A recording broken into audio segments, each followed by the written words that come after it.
मैं doctor Vijay Kumar Piyush, cooperative college Jamshedpur, Kolhan विश्वविद्यालय चाईबासा, स्नातकोत्तर अंतिम वर्ष के छात्रों के लिए गजानन माधव मुक्तिबोध की प्रसिद्ध कविता अंधेरे में के संबंध में कुछ बातचीत करने आया हूँ। जैसा कि आप जानते हैं, मुक्तिबोध फैंटेसी के कवि कहे जाते हैं। बहुत दिनों तक फैंटेसी के शिल्प के अयथार्थवादी होने के कारण यथार्थवादी खेमे के द्वारा इसकी आलोचना की जाती रही है। यहाँ तक कि दोस्तोयेव्स्की और काफ्का के भी रचनाओं का, जहाँ उन्होंने फैंटेसी शिल्प का प्रयोग किया है, आलोचना की जाती रही है। दरअसल कार्ल मार्क्स ने ग्रीक लिटरेचर के संबंध में उसकी आलोचना करने के क्रम में यह कहा था कि फैंटेसी एक बुर्जुआ शिल्प है। यही कारण है कि बहुत दिनों तक फैंटेसी को एक बुर्जुआ शिल्प मानकर, भाववादी शिल्प मानकर, अयथार्थवादी शिल्प मानकर के आलोचकों के द्वारा इसका तिरस्कार किया जाता रहा। लेकिन मुक्तिबोध ने, जैसा कि अपनी काव्य की रचना प्रक्रिया एवं अन्य कई निबंधों में, जनता का साहित्य जैसे निबंध में भी यह कहा है कि यथार्थवादी दृष्टिकोण और यथार्थवादी शिल्प में अंतर है। यह संभव है कि यथार्थवादी शिल्प के अंतर्गत व्यक्त किए गए विचार अयथार्थवादी हों, यथार्थवादी शिल्प का इस्तेमाल अयथार्थवादी भाव वस्तु के लिए किया गया हो, और यह भी संभव है कि अयथार्थवादी शिल्प का इस्तेमाल यथार्थवादी विषय वस्तु के लिए किया जाए, क्योंकि उनके दृष्टिकोण से, उनके तर्क के हिसाब से शिल्प एक माध्यम है। इसका प्रयोग किसी भी तरह से किया जा सकता है। उदाहरण के लिए हम कह सकते हैं कि चाकू का प्रयोग सर्जरी के लिए भी हो सकता है और चाकू का प्रयोग किसी की गर्दन को काटने के लिए भी हो सकता है। यही बात शिल्प के संबंध में है। अंधेरे में इनकी यह एक फैंटेसी शिल्प में लिखी गई बहुत लंबी कविता है, और इस कविता की श्रेष्ठता के संबंध में मैं सिर्फ इतना ही कहना चाहूँगा कि डॉक्टर रामविलास शर्मा के शब्दों में हिंदी की दो सर्वश्रेष्ठ कविताओं में राम की शक्ति पूजा और अंधेरे में कविता को शुमार किया जाता है। अंधेरे में कविता कहीं न कहीं व्यक्ति के वर्तमान सामाजिक यथार्थ में उसके दोहरे चरित्र को अभिव्यक्त करती है। प्रायः व्यक्ति दो चरित्र रखता है, एक बाह्य चरित्र और एक आंतरिक चरित्र। बाहर के भय, लोभ, प्रलोभन एवं अन्य कारणों से वह अपने हृदय के विचारों को अपने बाह्य व्यक्तित्व के माध्यम से प्रकट नहीं करता। इसी बाह्य व्यक्तित्व और आंतरिक व्यक्तित्व के द्वंद्व से उत्पन्न हुई है यह कविता अंधेरे में।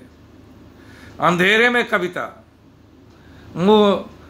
नाटकीय कौशलता के साथ दो व्यक्ति चरित्रों में विभक्त कर दिया गया है।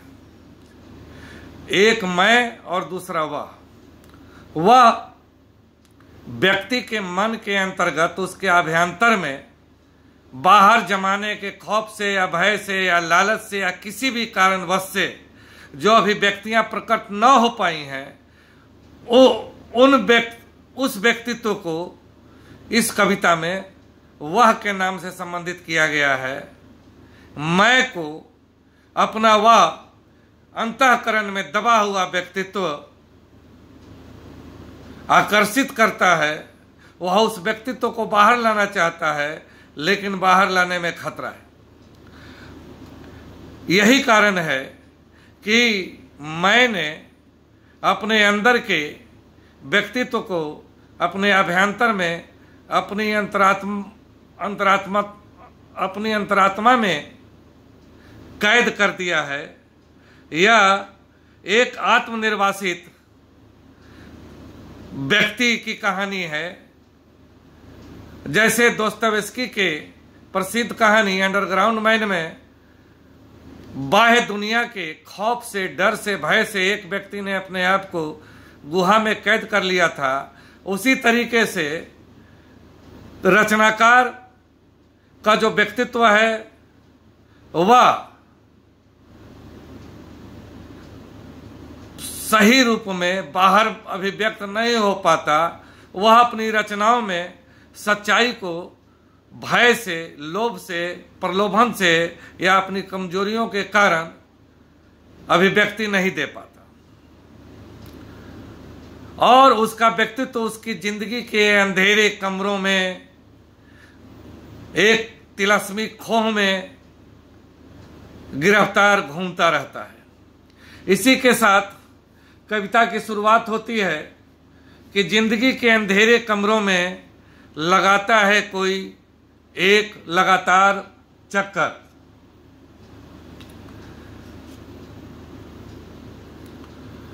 किंतु यह रहस्यमय व्यक्ति दिखाई नहीं देता, केवल उसके चलने की आहट भर सुनाई देती है। अकस्मात दीवार से फूले हुए प्लस्तर गिरने लगते हैं और खुद ब खुद एक बड़ा सा चेहरा बन जाता है, जिसकी नुकीली नाक, भव्य ललाट, दृढ़ मनु को देखकर लगता है कि जैसे वह मनु हो। फिर उसे याद आता है कि यह वही रहस्यमय व्यक्ति है जो उसे कभी शहर के बाहर पहाड़ी के उस पार तालाब के सलील तम श्याम शीशे में कोहरीली श्वेत आकृति के रूप में प्रकट हुआ था, और फिर कुछ देर के बाद वह एक लाल रक्त स्नात पुरुष के रूप में, या कह सकते हैं कि रक्तालोक स्नात पुरुष के रूप में उसके सामने आता है। यही व्यक्तित्व खो के उस तरफ भी उसे जब अभ्यंतर की गुहा खुलती है तो नजर आता है, वह उसकी ओर आकर्षित होता है, लेकिन वह चला जाता है। रात का पक्षी कहता है कि अब वह नहीं आएगा, उसका तू शोध कर, उसे तू तलाश कर, गांवों में, शहरों में, नगरों में। वह चला गया व्यक्ति, काव्य नायक को पता है कि वह उसका प्रतिरूप है, वह उसकी तरफ आकर्षित भी है, उससे मिलना भी चाहता है, उसे ढूंढना भी चाहता है और उससे डरता भी है। उसकी तरफ वह आकर्षित भी होता है और भयभीत भी होता है। क्यों? क्योंकि यदि वह उससे मिलता है या उसको अपनाता है तो बाह्य जो खतरा है वह उस खतरे में पड़ जाएगा। वह रहस्यमय व्यक्ति अभी तक न प्रकट हुई, उसकी आत्मा भी व्यक्ति है, वह उसके हृदय में रिस रहे ज्ञान का तनाव है, और वह उसके आत्मा की प्रतिमा है। अपने इस प्रतिरूप से काव्य नायक डरता रहता है, कतराता रहता है, यद्यपि वह उसकी तरफ उसी तरह से आकर्षित होता है जैसे कोई अपनी प्रेयसी की तरफ आकर्षित होता है, लेकिन उसे डर यह है कि वह उसकी हृदय को, उसकी चेतना को बिजली के झटके देता है और तुंग शिखर के खतरनाक कगार पर बिठाकर रस्सी के पुल से पर्वत संधि के गहर पार करने के लिए कहता है। इसके साथ यह भी तथ्य है कि वह भविष्य का नक्शा दिया हुआ उसका सह नहीं सकता, फिर भी उसके अंदर अंतर्द्वंद चलता है कि नहीं नहीं, उसको मैं छोड़ नहीं सकता। भय और प्रीति का यही नाटकीय द्वंद्व इस आत्मनिर्वासित मन का मुख्य आकर्षण है।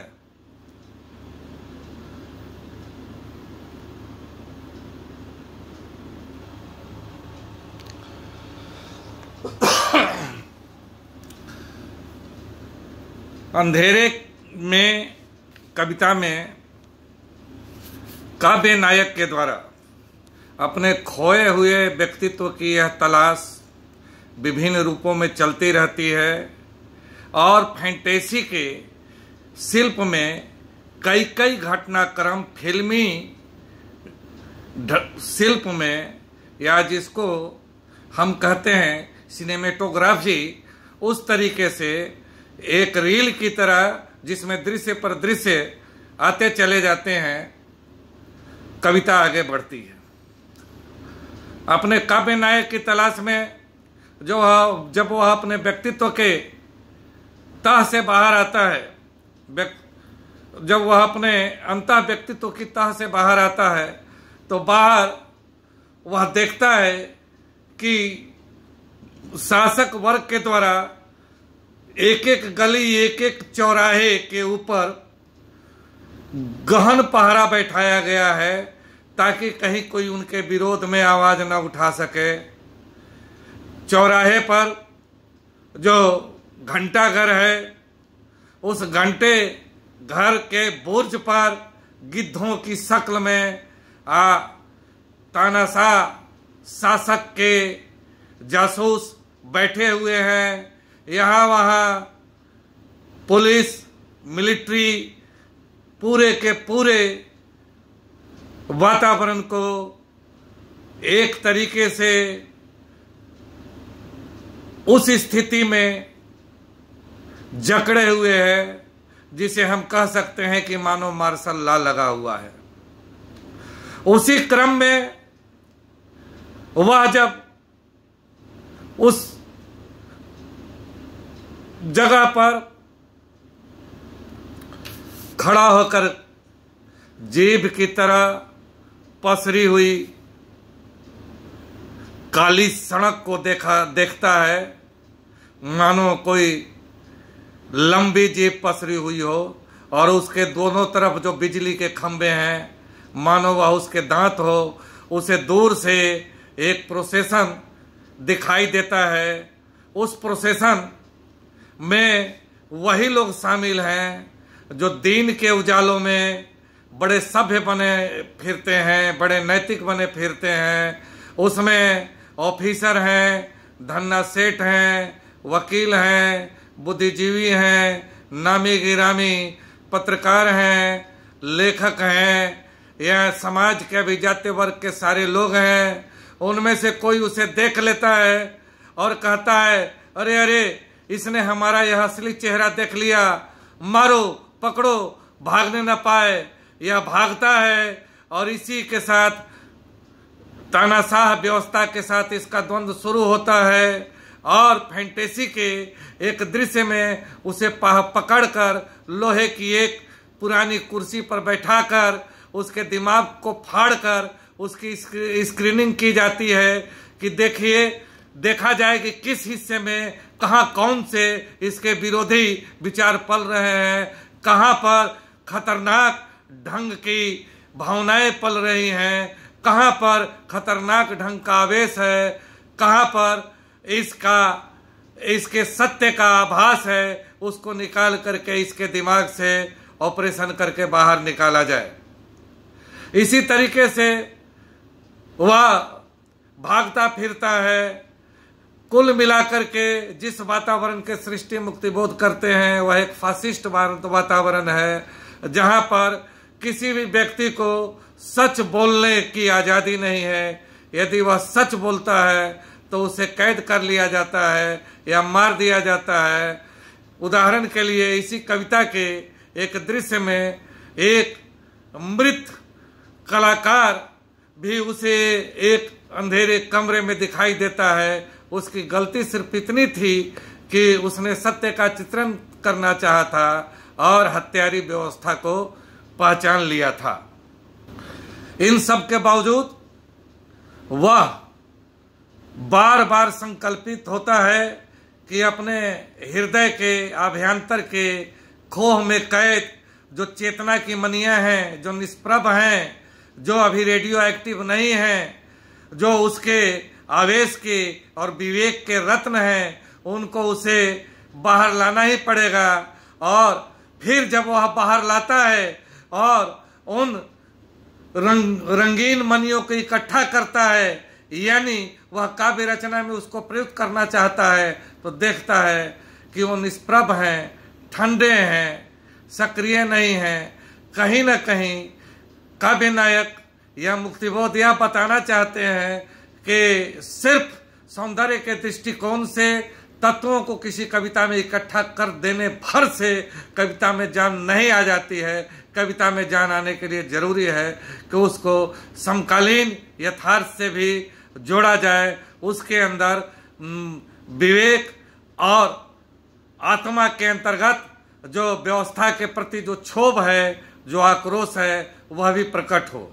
इसी क्रम में फैंटेसी में उसे तोलस्टॉय दिखते हैं और तोलस्टॉय के कथा साहित्य के बारे में कहा जाता है कि उसमें यथार्थ तो है लेकिन विद्रोह नहीं है, सिर्फ करुणा है। यही कारण है कि उसे ऊपर तारों के बीच में टहलते हुए तोलस्टॉय दिखते हैं और उनकी दबी दबी हाय नुमा, उनकी करुणा की आवाज सुनाई देती है। लेकिन वह कहता है कि यह दबी दबी हाय नुमा, यह करुणा उसके अंतःस्थल के यथार्थ के किसी भीतरी धागे का छोर ही है, यानी करुणा के पश्चात ही आक्रोश या विरोध उत्पन्न होता है।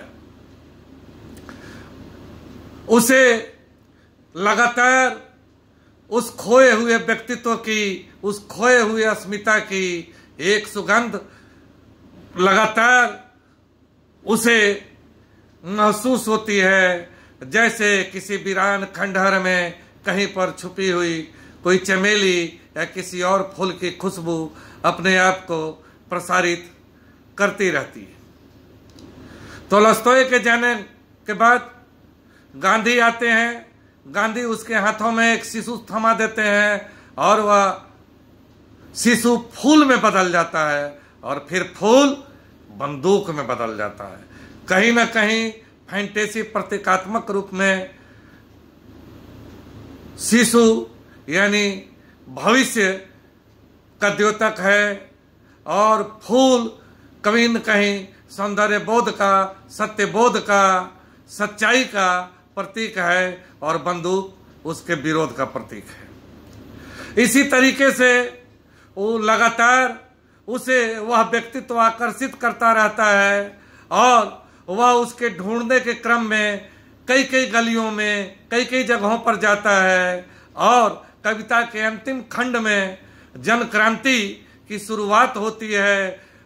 उसके ही तरह सोचने विचारने वाले लोग विभिन्न गलियों में, विभिन्न कमरों में बैठ करके विरोध की योजना बना रहे होते हैं। दबे कदमों से चलते हुए वो अपने ही जैसे लोगों को जोड़ने की कोशिश करते हैं। अकस्मात कभी को महसूस करता है कि वो उसे कोई पर्चा थमा गया है, उस पर्चा में वही विचार हैं जो वह अभिव्यक्त करना चाहता है और फिर उस पर्चे का प्रसार चारों तरफ होने लगता है।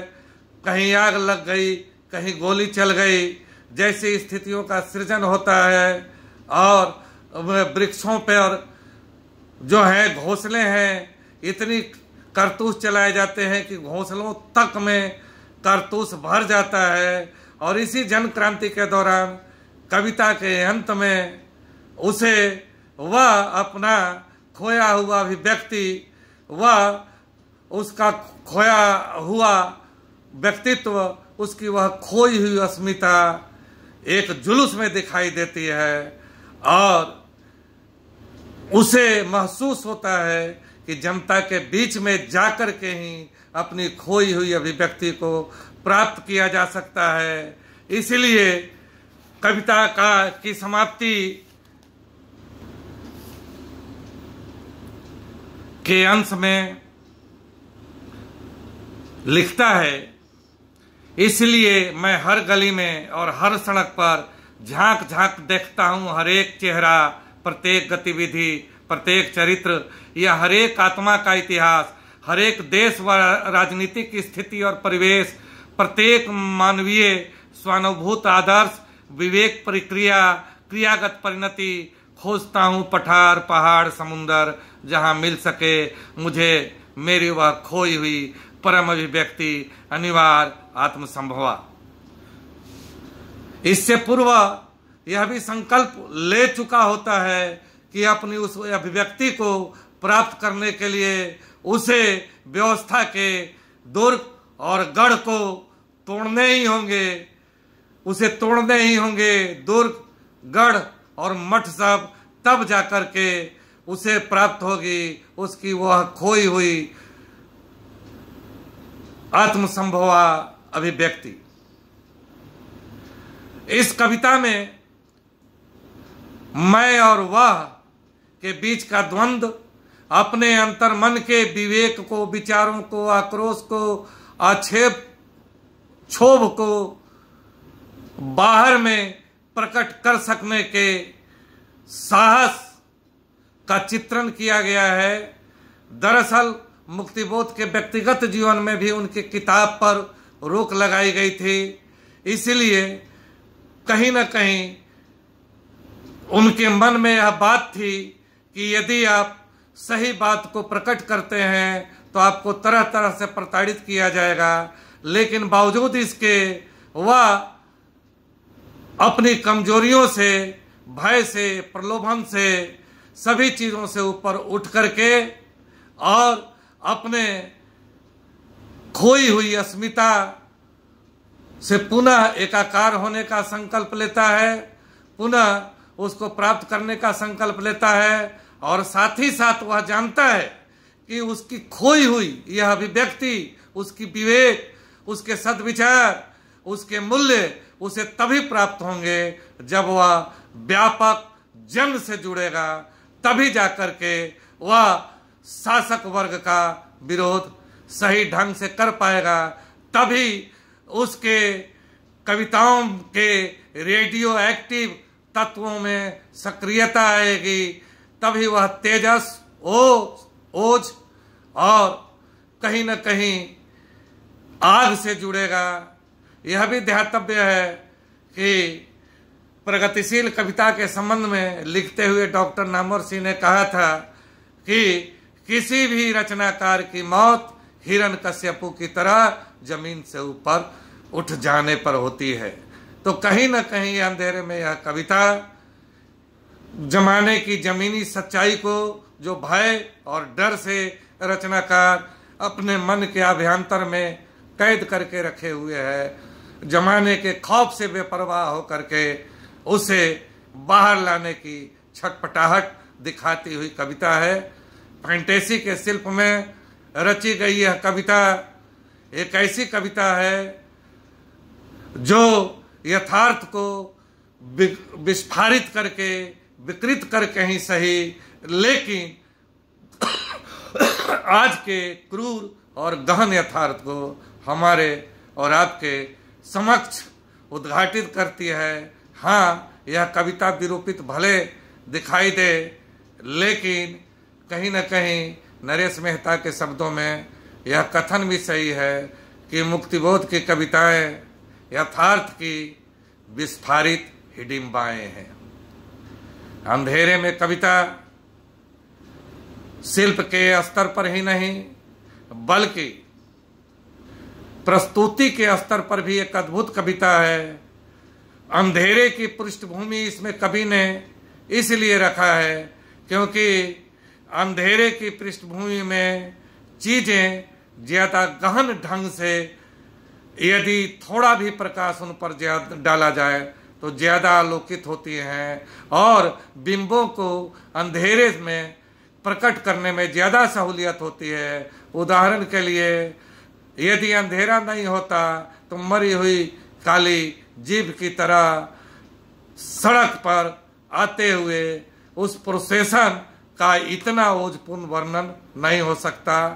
तो शिल्प के दृष्टिकोण से यह एक अयथार्थवादी शिल्प में रची गई बेहद महत्वपूर्ण और बेहद ताकतवर कविता है, जो आज के समय के फासिस्ट यथार्थ को बड़े ही तेजस्वी रूप में प्रकट करती है। धन्यवाद।